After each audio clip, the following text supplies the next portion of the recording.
Bonjour, je suis Jordan. Aujourd'hui, on parle d'un sujet qui touche presque tout le monde. Instagram et l'illusion du bonheur parfait. En 3 parties. Première partie, la fabrique du faux bonheur. Deuxième partie, le poison silencieux de la comparaison. Troisième partie, comment retrouver le vrai bonheur. C'est parti! Take a quick screenshot of these important words now. Save them, so when you come back to watch later, you'll fully understand every word. Salut Alex, tu m'as écrit hier soir, fâché. Qu'est-ce qui s'est passé? J'ai passé 1 heure sur Instagram et je me sens nul, Jordan. Encore? Encore. Tout le monde voyage, tout le monde mange dans des restaurants chics, tout le monde a l'air heureux, Sauf toi. sauf moi. Je travaille dans un bureau gris, je rentre fatigué, je mange des pâtes. Et tu te dis, pourquoi ma vie est si banale? Exactement. Tout le monde brille, sauf moi. Alex, écoute-moi bien. Ce que tu vois sur Instagram, ce n'est pas la vraie vie.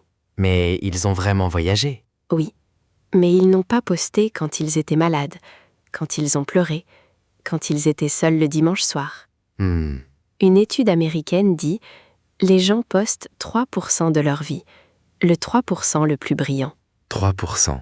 Et toi, tu compares 100% de ta vraie vie à 3% de la leur.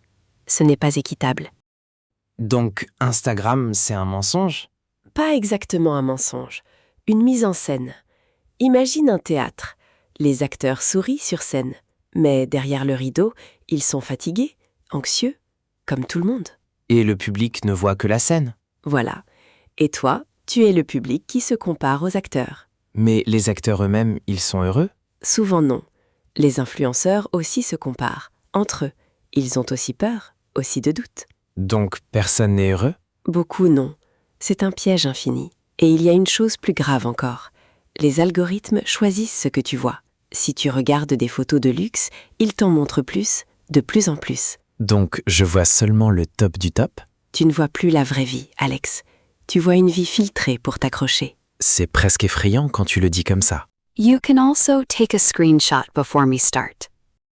Bon, maintenant parlons de ce que ça fait à toi. Je sais déjà. Je me sens petit. Ce sentiment, c'est juste la surface. En profondeur, il y a des choses plus graves. Premier dégât, tu perds l'attention pour ta propre vie. Comment ça? Quand tu compares, tu ne vois plus ce que tu as, tu ne vois que ce qui te manque. C'est vrai. Hier soir, j'ai oublié que j'avais dîné avec un ami. Voilà, tu avais un beau moment, mais Instagram t'a montré quelque chose de plus brillant et le tien a disparu. Deuxième dégât, un sentiment plus toxique, l'envie. L'envie? Tu commences à vouloir ce qu'ils ont. Et puis, doucement, tu commences à presque ne pas vouloir qu'ils l'aient. Ah, c'est laid quand tu le dis. Très laid, et c'est très humain. Tout le monde le ressent. Mais le pire, c'est que ça te ronge à l'intérieur, comme un feu qui brûle ce qui est bon en toi. Donc l'envie me fait plus mal qu'à eux? Beaucoup plus. Tu sais, j'ai lu une phrase dans la culture islamique qui m'a marquée. Quoi? Le vrai trésor, ce n'est pas combien tu possèdes, c'est combien ton âme est satisfaite. L'âme satisfaite. Quelqu'un de simple, mais content, peut être plus riche qu'un milliardaire toujours en manque. C'est vrai, je connais des gens riches qui ne sont jamais contents. Et des gens simples qui sourient sincèrement. La richesse n'est pas dans le compte en banque. Donc le bonheur, ce n'est pas avoir plus. C'est vouloir moins, ou plutôt apprécier ce qu'on a déjà.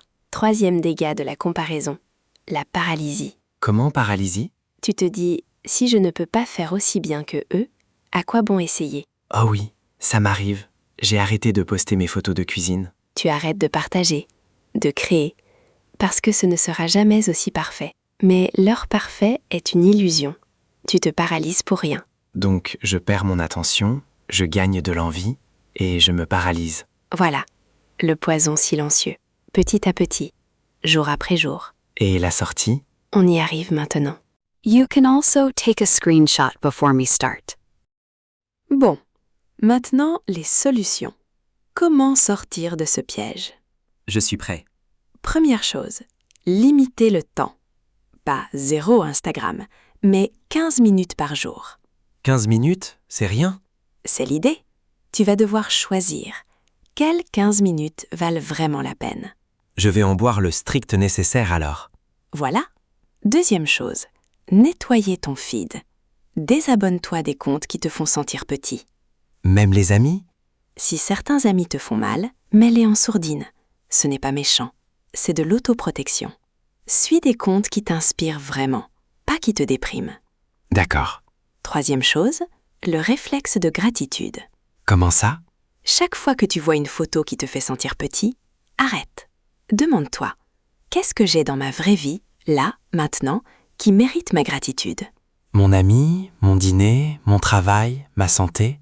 Voilà, tu retournes le poison en médicament. Quatrième chose, investis dans ta vraie vie. Investir comment? Le temps que tu passes à scroller, donne-le à des gens réels. Un appel à ta mère, un café avec un ami, une marche sans téléphone. Ces choses ne brillent pas sur Instagram. Non, mais elles brillent dans ton cœur.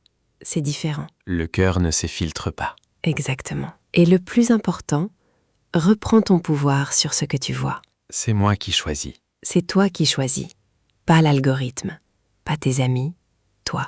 Et le vrai bonheur? Le vrai bonheur ne s'affiche pas. Il se vit en silence, sans filtre. Et il est probablement déjà dans ta vie.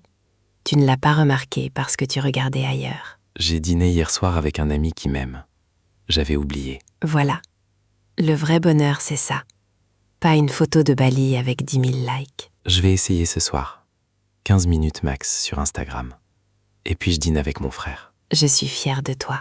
Reprends-toi. La première semaine, tu vas vouloir vérifier ton téléphone tout le temps. C'est normal. Mais après, tu vas commencer à voir ta vraie vie et tu vas découvrir qu'elle était déjà belle. Ma vie était belle. Et je ne la voyais plus. C'est exactement ça.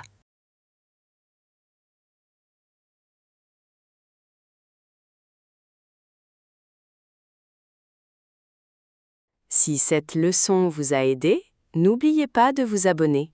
Subscribe and click the bell to learn more French with us. Merci beaucoup et à bientôt. See you soon.